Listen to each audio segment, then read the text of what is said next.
Dah, kok tiba-tiba jadi Jetour gitu kan? Pasti bingung deh.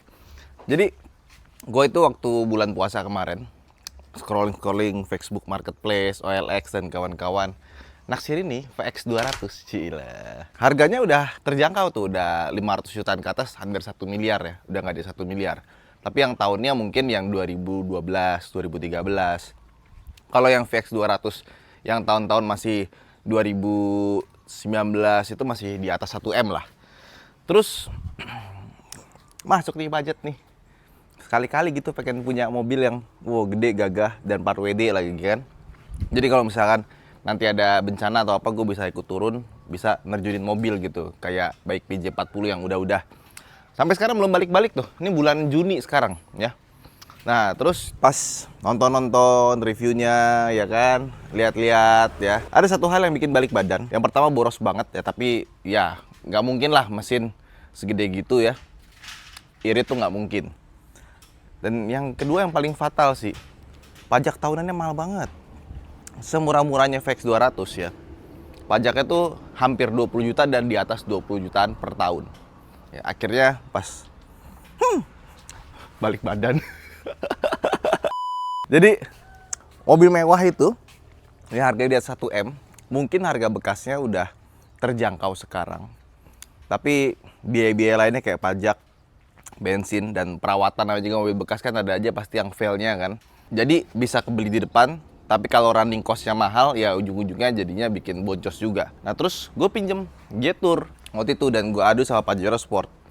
Lumayan jauh rasanya nih mobil, dan itu gue langsung balikin, kan lagi mau ke Cina ya waktu itu ya. Bawa mobil ini dari Klaten ke Soekarno-Hatta International Airport ya.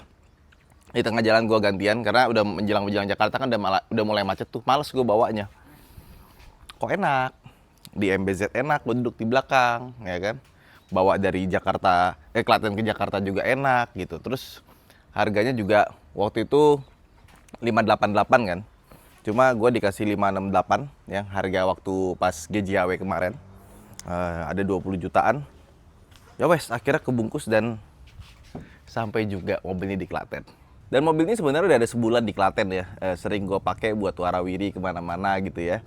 Tapi kalau untuk jarak-jarak dekat tetaplah gue naik mobil listrik gitu. Nah, kilometer ntar kita cek berapa ya. Nah, ini mobil makin hari dipakai makin menyenangkan. Meskipun ya kemarin Pertamax 12.500 ya. Sekarang naik jadi 16.250, tapi tetap hitungannya lebih hemat dibandingkan gua isi Dex, karena waktu itu sempat bawa Palisade dari Jakarta ke Klaten. Lumayan juga ya harga Dex itu. Itu masih 30.000 lagi, 28.000 sekian Dexnya. Nah, tetap rasanya jadi lebih murah. Ini mobil yang bikin enak adalah ketika kita buka ininya. Bentar, kita buka dulu. Hup. Nih, lihat. Dia masih bisa diisi RON 92. Jadi, meskipun harga Pertamax sekarang udah 16.200, tetap dia adalah bensin termurah yang non subsidi. Jadi dibandingin sama Pertamax Turbo, Pertamax Green, terus juga dibandingin sama Dex Lite atau Dex yang harganya 24.800, sekarang tanggal 12 Juni ya? 13 Juni. Tetap dia hitungannya lebih murah. Jadi buat isi full tank dia nggak nyampe sejuta. Kalau yang lain isi full tank, Nah, ini sekarang kilometernya sudah 1.802 km ya. Mobil belum, udah ya hampir sebulan lah, 1.800 kilo. Dan ini belum servis 1000 ya. Jadi ini mobil kalau kita mau servis di Jawa Tengah ini adanya di Semarang ya. Jadi kalau misalkan cari Jetour Semarang itu ada. Jetour Jogja gua cek udah ada belum Jetour Jogja? Tapi katanya bentar lagi bakalan ada ya. Jadi kalau gua di Klaten ini tinggal 1,5 jam lah naik ke Semarang, sekalian jalan-jalan baru bisa servis. Nah, kemarin juga baru kita pasang kaca film dari Solar Guard ya. Ya, yang depan kita pakai Lex 7 20%. Yang ini Black Phantom-nya 40%. Nah, yang belakang sebenarnya Black Phantom 40%. Tapi di mobil dia kaca belakang yang tengah sampai ke belakang itu udah tinted. Jadi emang dari saranya udah pakai privacy glass. Makanya nggak usah pakai kaca film pun sebenarnya dia udah gelap. Belum ada ya? Belum ada ya. Nanti kita tunggu aja Jetour Jogja kapan. Kalau bisa pas launching kita bisa hadir deh. Nah, kurang lebih seperti itu ya. Jadi enak sih dalamnya ini ya, terang ya, tapi belakangnya gelap, nggak usah pakai kaca film. Sudah sananya. Sama atasnya juga kita kasih kaca film. Ini pakai LX 70 20%. Ini sayangnya mobilnya belum kita bersihin ya. Nah, terus panoramic sunroofnya juga, kalau kita buka itu bisa gede banget. Dan kalau misalkan kita lagi parkir, kita kunci, nanti dia akan nutup otomatis. Jadi kalau kita lupa parkir kejemur, tenang aja, dia langsung nutup otomatis. Nah, terus yang lucu, ini kalau misalkan kita pencet di sini ya, ada di VR. Jadi bawaannya itu dia sebenarnya tidak dashcam ya di sini nih. Ya, cuman kita tambahin lagi. Ya, dan ini kalau kita pencet rekam, ya sebenarnya dia otomatis rekam. Cuma kita harus masukin memory card. Nah, kita tuh belum masukin memory card di sini. Dan kalau kita lihat juga dashcamnya sebenarnya bukan yang kualitasnya bagus banget, nggak, biasa aja, ya. Dan beberapa mobil itu biasanya kalau kalian pasang aksesoris kamera 360 atau kamera 540 ya, di sini bilangnya AVM ya, itu biasanya kamera ininya dia yang jadi dashcam ya, dimasukin memory card, nanti ini 540-nya ini kanan kiri atas bawah itu semuanya bisa kerekam. Nah, cuman yang jadi problem adalah kalau misalkan kamera ini ya jadi buat ngerekam, kalian harus beli memory card yang bener-bener bagus, karena biasanya kalahnya di memory card. Bayangin, depan, belakang, kiri, kanan semuanya direkam. Artinya ketika dia mobil jalan, itu memorinya ngerekam 4 arah. Nah, kalau ini kan dia cuma 2 arah, ya kan? Nah, sama memory cardnya di mana? Gue juga belum tahu nih. Di sini ada nggak? Oke, kita buka dulu. Ini tuh kalau nggak salah, oh ada ininya nih, ada locknya, bisa dibuka. Bukan di sini ya? Dingin. Ya, dia emang ada ininya, ada pendinginnya di sini. Ini masih pakai plat sementara by the way, plat aslinya belum keluar. Sama gue suka nih detail-detailnya dikasih karet-karet gini, jadi kalau kita mau bersihin gampang ya. Ini kita masukin lagi, takutnya hilang. Hup, dah colokin. Nah, jadi nggak goyang-goyang. Oke, di sini kah ada memory card? Nggak ada. Kenapa ada cherry di sini? Apakah ada memory card? Nih ada USB 2 biji, di sini juga ada USB 2 biji, yang satu USB-C ya. Yang di sini, apakah ada? Oh, ini memory cardnya. Oh iya ada. Ya bisa dimasukin nih. Dan dia pakai ada tulisan WiFi-nya karena si ininya nih, dashcam-nya ini dari atas ke bawah ini dia hubunginnya WiFi ya. Bukan yang ini, bukan. Yang ini nih. Ini di sini ada kayak kamera kecil ya, udah jadi satu housingnya, bukan buat ADAS tapi buat itunya tuh. Jadi kurang lebih seperti itulah. Tutup lagi. Ini ada buku manual, ada petunjuknya. Oh bukan, nih kaca filmnya udah ganti. Nah ini dia, Owner's Manual and Warranty Service. Panjang sekali. Oke. Nah kalau interior sebenarnya gue nggak akan melakukan banyak ubahan ya, karena bawaannya udah bagus. Gue suka sama desainnya ya, joknya juga bagus ya. Gue cuma penasaran aja sih, kemarin tuh ada yang ganti jadi orange. Jadi di luar sana Jetour Tito itu warnanya bukan hitam doang interiornya. Ada yang warna coklat, ada yang warna putih, dan ada yang warna orange. Yang orange sih menarik ya, cuma gue nggak suka ini atasnya kalau jadi warna orange.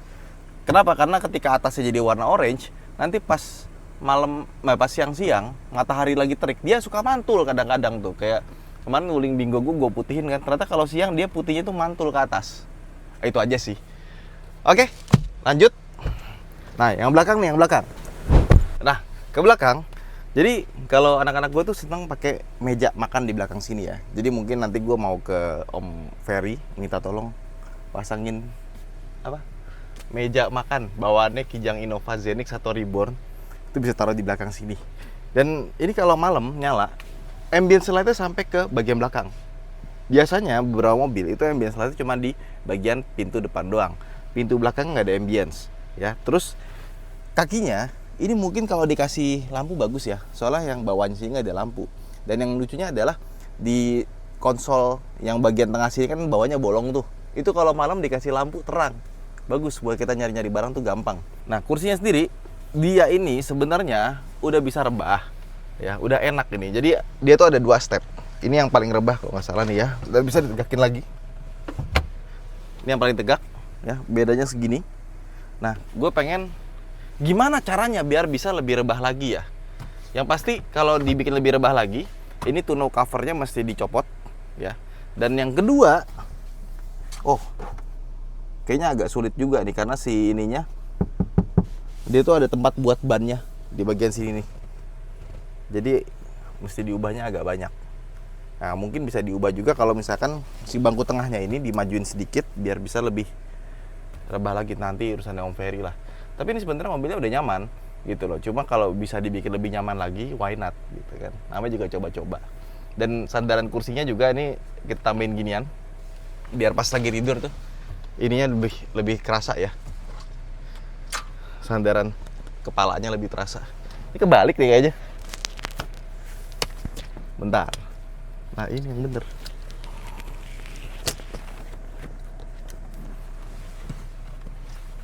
Nggak enak sih. Enakan standar gitu. Coba kita copot. Ini kenapa ada di sini ya?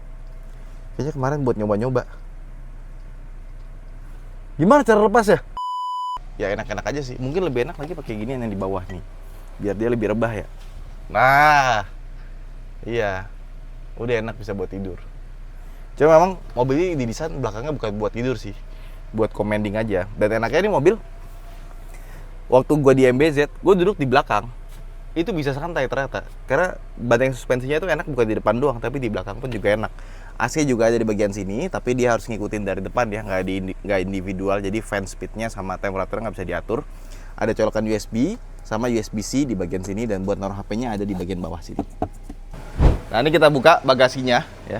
Dan gue baru tahu ternyata di bagian sini tuh ada locknya. Jadi ini bisa kita puter ya. Jadi kalau kita tutup gini nggak bisa dia ketutup, di lock. Harus dibuka begini baru bisa kebuka. Nah, ini yang gue bilang tadi nih. Di bagian sininya itu ada kayak box gitu. Ini buat roda. Nggak cuma di sebelah kanan, di sebelah kiri juga ada.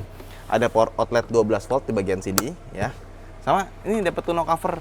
Jadi kalau kita naruh barang nggak pengen diintip dari luar, ini bisa ketutup. Sama di bawah sini ada subwoofer di bagian sininya. Ini suara audionya bagus sekali ya. Jadi kalau misalkan kita senang audio, bawaan dari Sony-nya itu udah bagus karena dia ada subwoofer sama center speakernya. Sama hooknya juga ada banyak. Nih, tuh. Buat naruh-naruh barang. Buat ngiket-ngiket. Nah, paling yang gue pengen ganti ya. Ini isinya space saver. Pengen gue ganti sama udah dikasih ban standarnya, cuma ada nggak teman-teman yang punya Jetour ganti pelek standarnya dijual. Gue pengen beli satu deh, dan gue yakin yang lain juga pasti banyak. Dan yang lain gue yakin juga pasti banyak.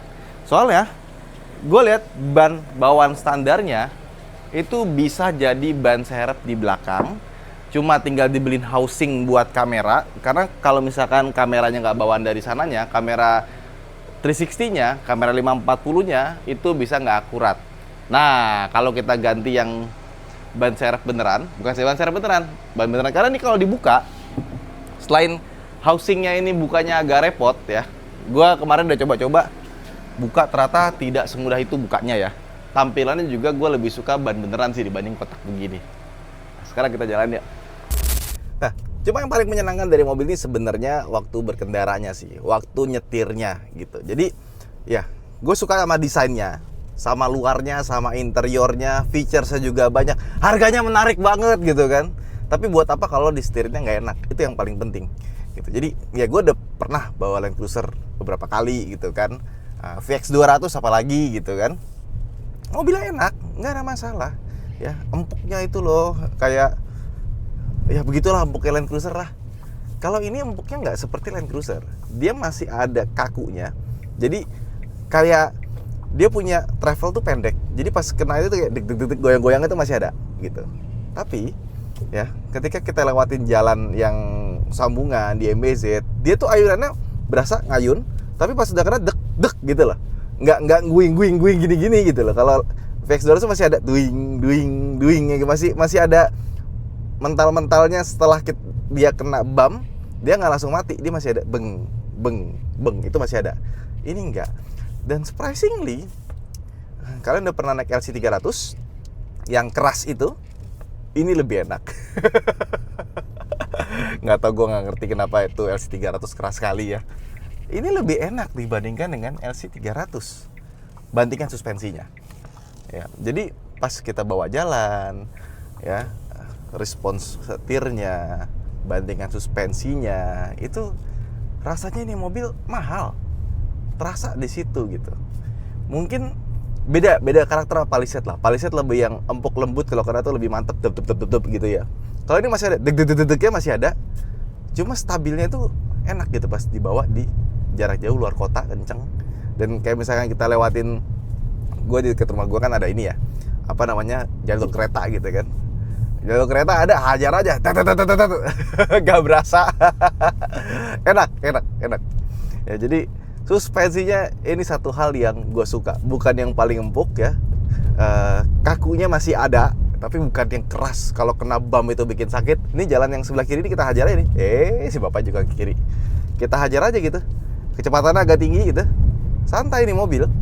Tuh, guncangannya begitu doang. Tuh, ya kan? Kita lewatin kiri, gini off-road dikit gitu. Dan masih enak mobilnya. Itu sih ya, yang gua cari dari sebuah mobil SUV off-roader mahal gitu ya. Emang bantingan suspensinya nggak bohong.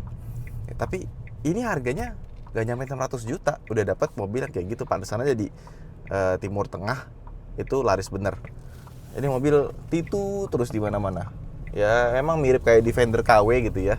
Cuma dari looks-nya udah bagus, dan kalau misalkan kalian pengen modif-modif itu udah banyak yang jual kit-kitnya gitu. Jadi mau yang bikin Mars Explorer atau semacamnya, itu ada banyak body kit yang bisa kalian pilih biar pas lagi ngumpul pengguna Jetour itu nggak sama semua gitu, beda bentukannya.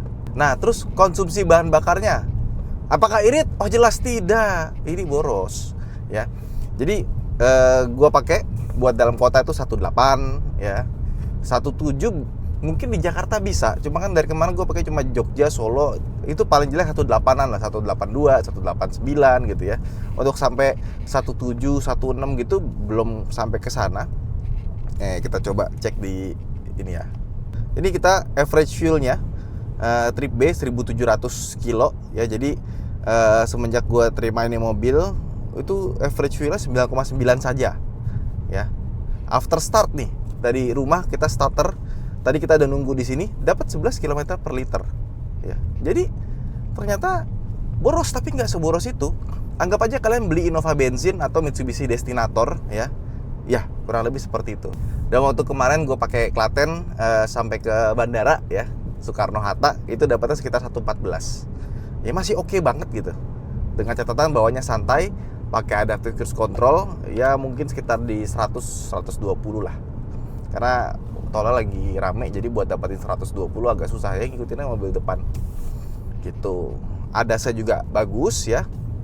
Dan apa yang gua nggak suka dari mobil ini, yang pertama buat ngatur spionnya itu harus pakai touchscreen, jadi kita pencet di bagian sini ya. Terus ada tombol buat rear view mirrors, kita pencet di sini. Nah ini buat fold sama expand-nya aja mesti 2 menu gitu. Harusnya langsung aja pencet sekali, dia bisa langsung ngelipet, nggak usah pencet fold atau unfold. Tidak tahu lagi unfold, ngapain dipencet lagi, dikasih pilihan lagi gitu. Terus buat adjustingnya ini juga kok nggak ada sih. Ini bisa diedit ya buat adjustment, nggak ada lagi. Nggak ada ya. Nah itulah, jadi kalau kita mau adjust si spionnya itu mesti masuk ke sini dulu ya. Terus vehicle, door and window lock. Coba ada nggak? Bukan. Basic setting mana? Oh nih, adjustment. Nah baru kita bisa atur-atur di sini. Ya emang sih kita jarang ya pakai ini ya. Jadi cuma beberapa kali doang pas masuk langsung kita adjust mirror. Cuma ya kalau ada tombol itu akan lebih memudahkan lagi dibandingkan dari harus buka-buka settingan di sini gitu. Padahal ini mobil ya, dia tuh udah punya tombolnya banyak. Artinya buat wiper ada di sini, lampu ada di sini, ya kan. Auto hold ada shortcutnya, kamera 540 ada shortcutnya. Buat ya semua itu shortcutnya ada gitu. Sampai AC-nya pun juga full ada shortcut di sini. Nggak perlu kita pencet-pencet layar touchscreen, itu nggak perlu ya, kecuali audio. Tapi kenapa spionnya itu harus lewat layar? Itu yang pertama.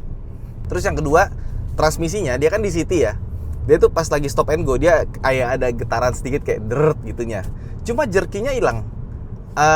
Di city yang generasi mobil sebelum ini gitu, kayak misalkan kita pakai si Ford Fiesta itu kan kalau lagi pelan kan kayak det gitu ya. Ini nggak ada.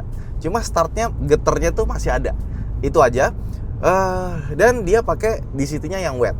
Jadi kalau misalkan kita ambil comparison ya, kenapa salah satunya gue yakin sama mobil ini karena mesinnya dia sama Tiggo 8 Pro Max yang kita pakai sampai ke Cina.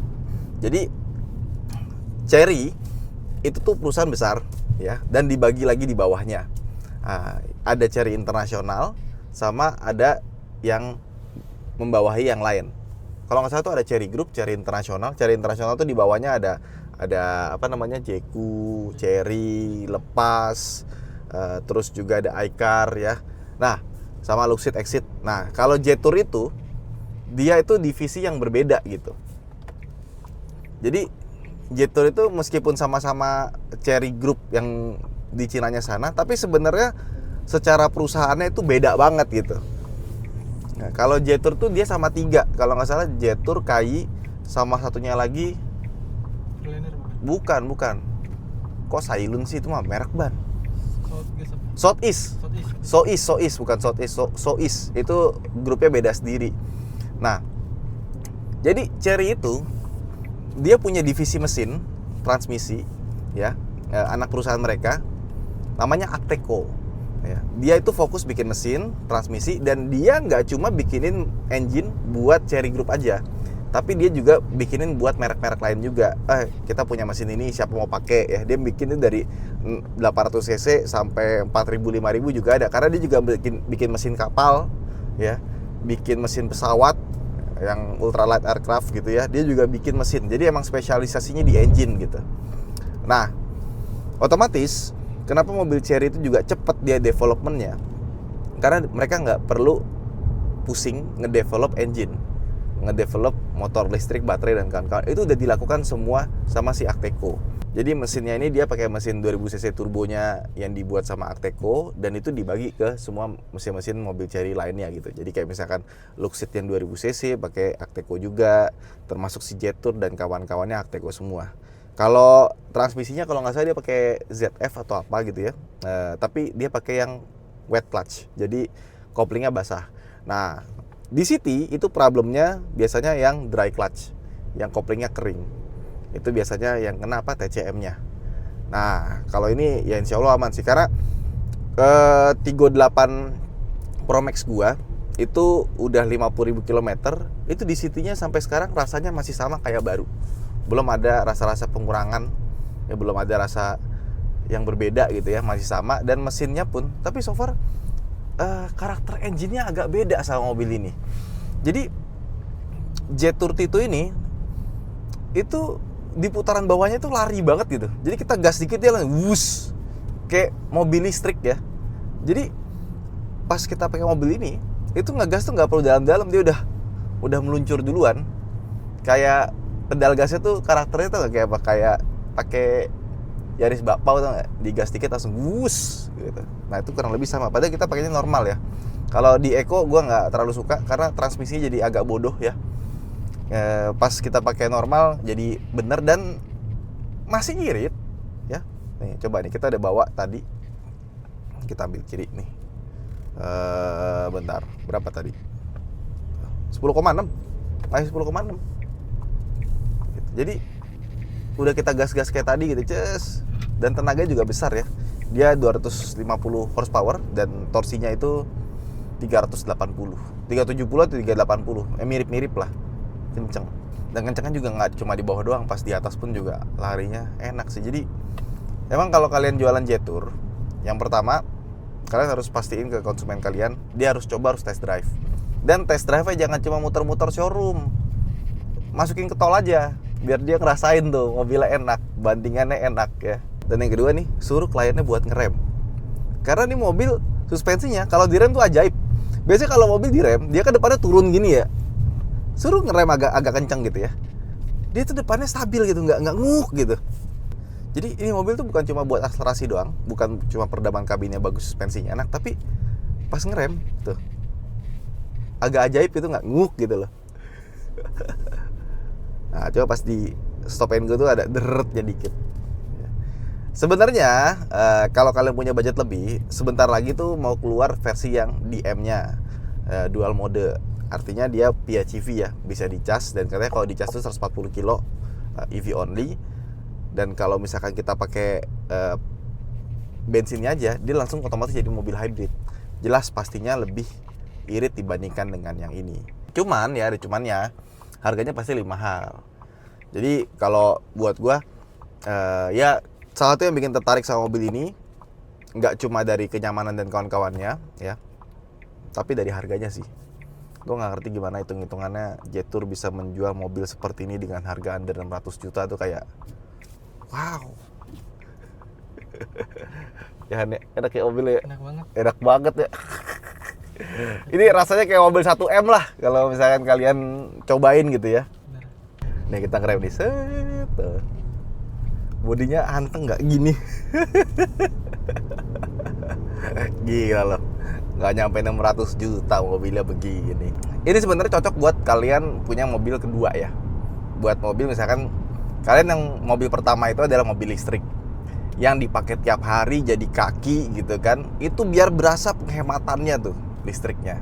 Terus kalian pengen ada mobil kedua yang buat dipakai keluar kota ya, bisa dipakai off-road kalau misalkan kalian lagi bosen nih di rumah, pengen off-road ke Pagedangan gitu, atau pengen ke Hambalang, udah ganti ban MT ya. Kalau misalkan punya pelek satu lagi yang lebih kecil, profil bannya bisa lebih tebel gitu kan, misalkan peleknya jadi 17, ini kan 19 bawaannya ya, kasih ban yang lebih MT gitu kan. Nanti kalau udah selesai balikin lagi ke ban standar. Itu cocok banget sih. Ya, jadi udah ke Pagedangan, kempesin sedikit ya, tekanannya 25 gitu, naik ke atas. Ini off-road sistemnya pakai borg Warner ya. Jadi sama kayak dia pakai mobil-mobil Eropa gitu. Ya udah. Jadi buat off-road bisa ya. Buat keluar kota enak ya. Dan kalau misalkan mau harian, barulah ambil yang versi DM. Nah, kebetulan ini gue nggak pakai buat harian tetap mobil listrik ya. Bagaimanapun, walaupun gue bilang ya ini konsumsi BBM-nya lebih irit dibandingkan dengan VX200 ya, dibandingkan dengan Land Cruiser yang tadi gue pengen beli, tetap aja ya kalau udah pakai mobil listrik, aduh, apakah kita tukar ke DM aja atau gimana, tapi ini aja udah bikin happy sih.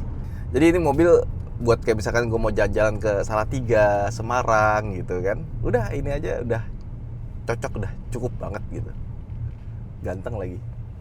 Ya, jadi seperti itu Jetour itu yang ada di Klaten sekarang ya. Nah, nextnya mau kita apain mobil ini? Kayaknya sih gue pengen ini sih, pengen coba bongkar-bongkar ya. Ajak siapa kira-kira? Ya wes, itu aja video kita kali ini. Jangan lupa untuk like dan subscribe. Buat teman-teman yang udah beli Jetour itu bisa komen di bawah seperti apa rasanya dan bagaimana merawatnya. Bye-bye!